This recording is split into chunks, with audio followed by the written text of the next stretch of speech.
கனவா செய்ய போகிறேன். அதுக்கு 1 ஸ்பூன் சோம்பு, 1 ஸ்பூன் சீரகம், 1 ஸ்பூன் மிளகு, ஒரு 6 முந்திரி, 2 ஸ்பூனு தனியாத்தூள், 1/4 ஸ்பூனு மஞ்சத்தூள், 1 ஸ்பூனு தனி மிளகாத்தூள், இஞ்சி பூண்டு விழுது, 2 வெங்காயம், 2 தக்காளி வச்சுருக்கிறேன். இப்போ இதெல்லாமே வறுக்க போகிறேன். வறுத்து தக்காளியோட போட்டு அரைக்க போகிறேன். இன்னும் ஒன்றும் பண்ணல.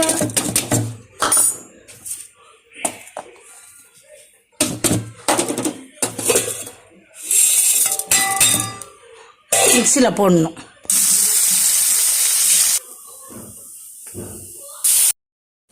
உப்பு கொஞ்சம் போடுறேன். கனவா வறுவல் ரெடி ஆயிட்டு.